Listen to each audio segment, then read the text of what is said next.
A wise old man once said, "A goal without a plan is simply just a wish."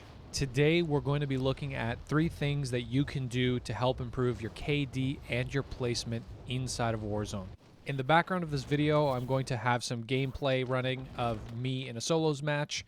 I'm going to have some of the dead bits cut out and cleverly edited just so that you guys don't have to watch me running back and forth and up and down buildings and kind of see just my one-on-one gun skills and some of my positioning and some of my placement throughout the match. So let's get started.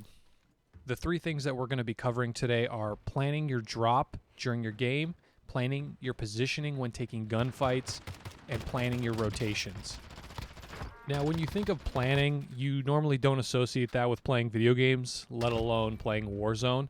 But planning can be the difference maker between having a very successful match and having a very ordinary average match or a poor match.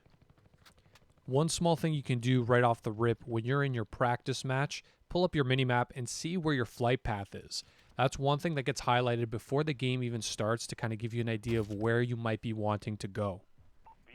When the plane flies in, open your minimap up again. Take a look, where's the zone, and what would be advantageous for you to do well this game. Some people fare better in places like Superstore where they can drop and find a gun right away. Some others fare better when you drop remotely in a location where you can pick up a weapon and slow roll it to get your loadout. And when you have your loadout, that's when you feel comfortable. Whatever works best for you and your playstyle, I would recommend. For a beginner looking for advice, I would highly recommend dropping somewhere just on the edge of the first zone. The reason for that being is, generally speaking, most players will drop in zone near the center, I find, or most players will drop on hotspots such as the train or Superstore, train station, some of these bigger locations that have action right away. And a lot of the times, players won't drop outside of the zone.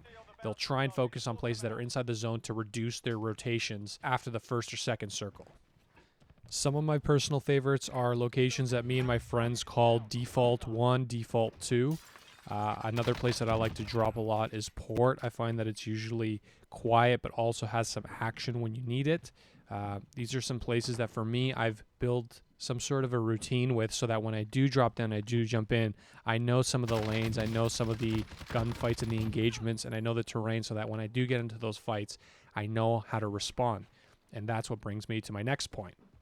Your positioning during gunfights could arguably be one of the most important attributes to playing Warzone because for some people, placement isn't as important as getting kills, feeling good about your engagements, winning your engagements, having 5 kills, 10 kills, 20 kills, 30 kills. These are things that for some players they look for out of Warzone, which is fair, and this is something that I want to try and help right here. Now, this is a skill for me that has taken some time to get better at. I by no means think I've perfected it, but in a way, I've for sure gotten better, and a lot of it has been from hearing advice from people that I look up to that play Warzone, friends of mine, some streamers that I follow that I think are super intelligent with how to play a Battle Royale in the Warzone setting, in a Call of Duty setting, and this is kind of what I've learned from them. I want to break this down again into 3 small things you can do when fighting or engaging in an opponent. One is going to be high ground. One thing that I probably say too much, especially when I play with my friends, is we need to get to high ground. We need to find a building to take cover in that has 2 stories. So when we take our engagement, we have routes. If things go sideways or things go sour, we can jump out windows, we can go downstairs, we can bait opponents into these houses with things like claymores or stun grenades or whatever. But I would 100% say getting high ground on your opponent when in an engagement is one of the most important factors. If there's no opportunity for a height advantage, what I would recommend is rotating during your engagements. For positioning, this is almost critical in all regards, regardless of if you have height advantage or not.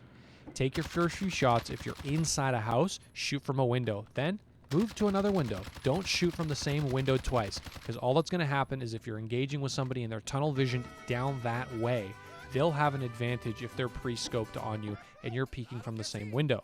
Move to the side of the house. Move to the upstairs of a house. Move to a vehicle nearby and shoot from there.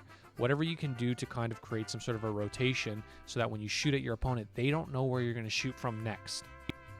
One last point to wrap up on your positioning with gunfights is using your tacticals and lethals to your advantage. I can't express how many times I've died with a Simtex or a stun grenade in my back pocket during engagements where I'm kicking myself post-game that I could have won that engagement just by creating either a diversion or direct hitting with a stun or with a Simtex. This is something that's habit. This is something that you're going to need to remind yourself post-mortem. If you play and die, remind yourself, hey, I should have done this. I should have thrown that. I should have expended all my options before running out and 1v1ing in kind of like a do-or-die situation. Trust me, that's one thing that I know for a fact and a lot of people don't talk about. Use your lethals, use your tacticals, expend those resources. Even in those moments where you feel like all is lost, it could swing that engagement in your favor. The final thing I want to talk about, and my last point here, is zone rotation. Zone rotation is incredibly important, and it piggybacks off the last two things that we were talking about, in the sense that now you've done well with your drops, you've done well with your engagements, and this starts bringing you to zones 4, 5, and 6. You need to kind of know, how am I going to get there? What's the roadmap? Starting even from as early as zone 1, what's your plan to get you to the final zone? How are you going to maneuver it? Now, knowing there's no easy way to tell where the zone is going to pull after each circle, there are things you can do to help. Number 1 is recons. Something that I do personally in solos a ton is after my first few zones of gearing up, getting my loadout, getting the particular class that I want, is through zones 2, 3, and 4, I try to knock out as many recons. I can't express how important doing recons is between zones 2 through 6 at this point. Wherever it's available, try your best to get them done. You'll put yourself in the best position to win knowing where the final zone is. You can put yourself in those power positions nice and early, find a nice tall building, or find a nice tall location where you can perch up in while the final zones are playing out. And you could still amass kills while doing this. I believe in this gameplay I get somewhere in the neighborhood of 10, which for solos is not on the low end, it's not on the high end. It's a pretty good number, and for people that are looking to improve their placement and their KD, I haven't gone to the gulag in this match, so I'm going to pull most likely a 10 KD from this match, and I'm pulling a high placement. So that's something that I think that really will help, and with practice can become almost like a routine where this is frequent. So in an attempt to keep this video under 10 minutes, I want to try and take all the points that I spoke about, condense them really quick for everybody right now, and make it kind of like a to-do list for the next time you play, stuff to look to do to help improve your KD and your placement.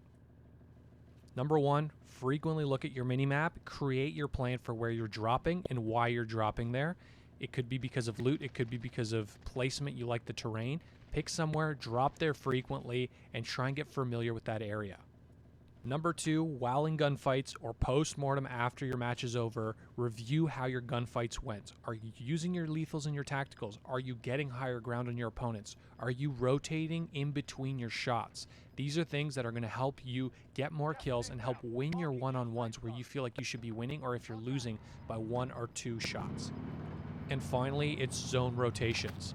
I would highly recommend doing recons. If you don't think recons are for you, I would highly recommend then gatekeeping your opponents. Go to the very edge of the zone, get the power position in that zone at the top of a building or behind a certain object that you like, and just hold. Every time the zone moves up, you move up. If it's with a vehicle, if it's on by foot, find what works best for you, but my recommendation would be use a vehicle, find your power positions, do recons. And that brings us to the end. Those are the 3 things that I think will help improve your KD and your placement in Warzone. I know that it's helped me with mine, and I know these are tactics that others use to improve theirs. I just felt like this wasn't a subject that was talked about a lot on YouTube, and I just kind of wanted to present it in the best way that I could, and hopefully it helps some of you do well. Please leave a comment for me in the description, or I guess not the description, the bottom of the video.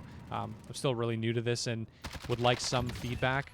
If you guys can give me good or bad, just things I did well, things you didn't like, anything from the mic to the video to the gameplay to the topic. I would appreciate all of it. And yeah, I'm just hoping going forward we can kind of improve these videos in quality as time goes on. I'm going to leave a link to my Twitter and my Twitch in the description, because those are platforms I want to try and get more confident with and more consistent with, so that if there's ever any time where I need to get something out to you guys, I can reach you on those platforms as well if you're interested. And I just want to say thanks for watching. Thanks for everything. Please leave a comment. Let me know how I did.